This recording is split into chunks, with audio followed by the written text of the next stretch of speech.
प्रभु यीशु के नाम से सबको जय मसीह। दोस्तों, आज हम एक वचन को पढ़ेंगे हम सब मिलकर, और वो वचन को हम मनन करेंगे। तो वचन इस प्रकार है, यूहन्ना का सुसमाचार 1 अध्याय 13वां वचन। लिखा है, ना लहू से, ना शरीर से, और ना मनुष्य की इच्छा से, वरन परमेश्वर अपनी इच्छा से आया है। परमेश्वर इस जगत में ना लहू से, और ना शरीर से, और ना मनुष्य की इच्छा से। यह 3 बातें हैं। इस जगह में तीन बात को हमें समझा रहा है परमेश्वर। लहू से मतलब कोई लहू से मतलब खून ब्लड से परमेश्वर नहीं आया है। तो लहू कैसे आता है? माँ के गर्भ में जब एक पुरुष का पाम्स होता है, वो ऐसे मैं एक इंटरव्यू में देख रहा था, डॉक्टर एक ने बोला कि 72 घंटा में जो पुरुष का पाम होता है वो लहू में परिणत हो जाता है, मतलब खून बन जाता है, ब्लड बन जाता है। तो परमेश्वर इस जगह में कहा है कि ना लहू से मतलब कोई खून से नहीं, कोई लहू से नहीं, ना शरीर से मतलब किसी के शरीर से नहीं। जैसे मानो एक पिता है और उसके एक पुत्र होगा, तो उसका लहू से, उसके शरीर से वो बनेगा, ऐसा। तो परमेश्वर किसी शरीर से नहीं आया है, परमेश्वर खुद ब खुद पवित्र आत्मा से आया। तो और दूसरा, मनुष्य की इच्छा से। मनुष्य की इच्छा मतलब कोई पुकारे, परमेश्वर आ, परमेश्वर मुझे बचा, परमेश्वर ये वो, बहुत प्रकार का। परमेश्वर वो इच्छा से नहीं आया, मनुष्य की इच्छा से नहीं आया है।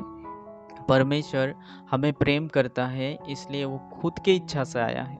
मतलब हम सब आदि से, जो आदि पुस्तक पढ़ते हैं और जो भाई बहन जानते हैं कि हम आदि में जो आदम और हव्वा ने पाप किया, उसी के द्वारा हम सब पापी बने। तो हमारे अंदर में पाप तो है, तो परमेश्वर पवित्र है, तो हम बुलाने से परमेश्वर कैसे आएगा? इसीलिए इस वचन में लिखा है कि ना मनुष्य की इच्छा से, मनुष्य की इच्छा से परमेश्वर नहीं आया है। परमेश्वर प्रेम से आया है। परमेश्वर हमें प्रेम करता है। वो जानता है कि मेरा संतान, यदि मैं नहीं जाऊंगा और मैं उसे उद्धार नहीं करूंगा, तो सारे के सारे न्याय के समय में नरक जाना पड़ेगा। जो नरक हमारे लिए नहीं है, वो शैतान के लिए बनाया गया है। लेकिन परमेश्वर प्रेम के साथ साथ न्याय भी करता है, तो वो न्याय भी करेगा हमारे लिए। तो हमें जब न्याय करेगा, हम तो पाप के ब्लड से जन्मा, तो हमारे अंदर में पाप का स्वभाव तो है, तो हम तो सब पापी हैं।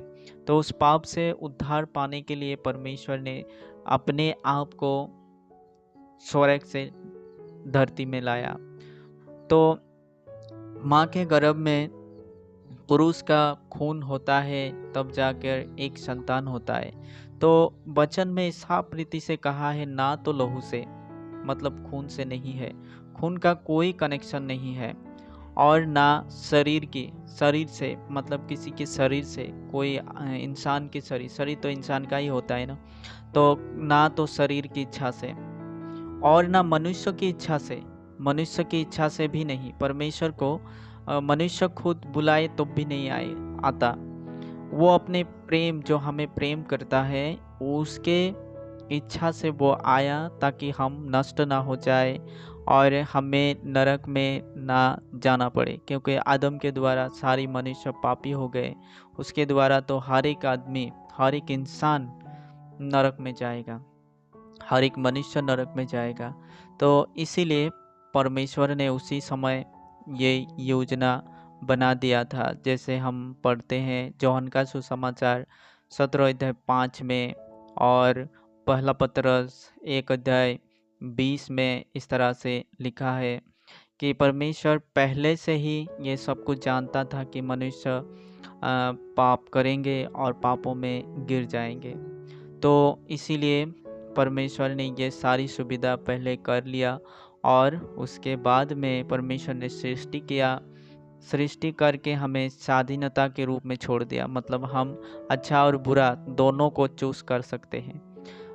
इसका कारण क्या है? परमेश्वर प्रेम करता है, और जो प्रेम करता है वो दोनों को देता है। जो आपको लेना है।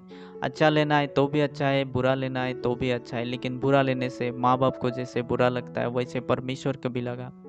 लेकिन उससे बचाने के लिए परमेश्वर तरीका ढूंढा और वो तरीका प्रभु यीशु का बलिदान था। उसके लहू से हमारा पाप का शुद्ध हुआ। जैसे एक लोहा लोहे को काटता है, उसी तरह लहू लहू को पापों से शुद्ध कर दिया। इसी तरह इस कारण प्रभु इस वचन में बताता है कि ना लहू से, ना शरीर की इच्छा से, ना मनुष्य की इच्छा से, किसी की इच्छा से परमेश्वर इस दुनिया में नहीं आया। क्योंकि हम पहले वचन में देखते हैं तो लिखा है आदि में वचन था और वचन परमेश्वर के साथ था और वचन ही परमेश्वर है। मतलब परमेश्वर ही वचन है, वचन ही परमेश्वर है। उनका कोई देह, कोई किसी प्रकार का शरीर नहीं है। और उसी का 14 वचन में लिखा है वचन देहधारी हुआ और अनुग्रह सच्चाई से हमारे बीच में डेरा किया। तो वही वचन देहधारी हुआ किसके लिए? हमारे लिए। परमेश्वर ने हमारे लिए अपने आप को देह में धारण किया, वो इस दुनिया में आया, सारी मनुष्य की जैसा ही उसने हर एक दिन को बिताया और मनुष्य को उद्धार करने के लिए अपना ही लहू बहाया।